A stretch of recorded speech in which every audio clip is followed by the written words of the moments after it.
हम लोगों के पास एक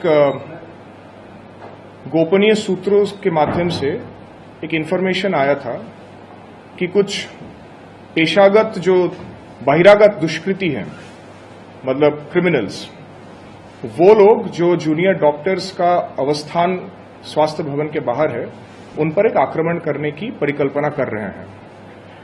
हमें एक ऑडियो क्लिप भी मिला था जिसमें दो व्यक्तियों के बीच की बातचीत हो रही है, जिसमें इस तरह का एक जो षड्यंत्र है वो उभर के बाहर आता है। हमने ये जो क्लिप है, ये क्लिप इनफैक्ट कल से मीडिया के पास भी पहुंच गया है, ये वायरल भी हुआ है। हमने इस ऑडियो क्लिप की जो सत्यता है इसकी जांच की है। हमारी टेक्निकल एनालिसिस विंग और इन्वेस्टिगेटिव विंग दोनों मिलकर इस पर काम किए हैं और ये मैं कहना चाहूंगा कि एनालिसिस के बाद हम ये कह सकते हैं कि ये जो ऑडियो क्लिप है ये बिल्कुल सत्य है, इसकी सत्यता पर कोई संशय नहीं है। इस ऑडियो क्लिप के आधार पे हमने एक केस रजिस्टर किया है और उस केस के आधार पे हमने दो व्यक्तियों को अरेस्ट किया है, जिनमें से एक का नाम है संजीव दास, जो कि हालतू का रहने वाला है, और दूसरा बंदा है कलोतान दासगुप्तो, जो कि डीवाईएफआई के मुखपात्र का संपादक है और सीपीएम के राज्य कमेटी के युवा नेता है। संजीव दास को हमने कल अरेस्ट किया था, कलोतान दासगुप्तो जो है उनको हमने आज अरेस्ट किया है। संजीव दास का जो इंटरोगेशन हुआ है उसके आधार पे उसने एक्सेप्ट किया है कि जो आवाज है उसका है। हम लोग इनको फॉरवर्ड करने वाले हैं आज कोर्ट में। 14 दिन की पुलिस कस्टडी के लिए हमने मांग की है, अदालत के पास हमने मांग की है।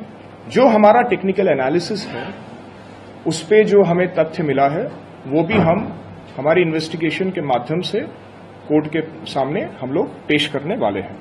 सर, आपने कहा एक कॉन्स्पिरेसी था, तो सिक्योरिटी बढ़ाने के लिए उस एरिया में जो प्रोटेस्ट साइट है वहां पर कोई सीसीटीवी कैमरा या क्या सिक्योरिटी को और ज्यादा ब्रीफ किया गया? हमने वहां पे सीसीटीवी कैमरास और बढ़ा दिए हैं और हमारे वहां पे पहले दिन से ही काफी संख्यक फोर्स एवं ऑफिसर तैनात हैं।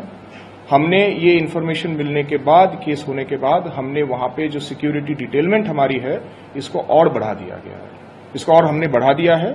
इस ऑडियो क्लिप के आधार पे हमें और भी कुछ नाम मिले हैं, जैसे साहेब, दादू और बाप्पा। ये साहेब, दादू, बाप्पा कौन है, इनका क्या अस्तित्व है, ये भी हम लोग अपने जो जांच है उसके आधार पे निकालने की कोशिश कर रहे हैं। मैं ये भी कहना चाहूंगा कि कुछ दिन पहले हमारे जो जूनियर डॉक्टर्स है वो नवान्नो गए थे एक मीटिंग के लिए।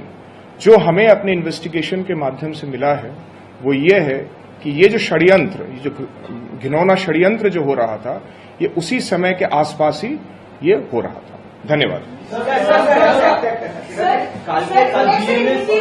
सर, कौन सी धाराएं हैं? जो बीएनएस के धाराएं हैं वो हैं 224, 352, 352, 353A, B2, 351(2) and 61 BNS।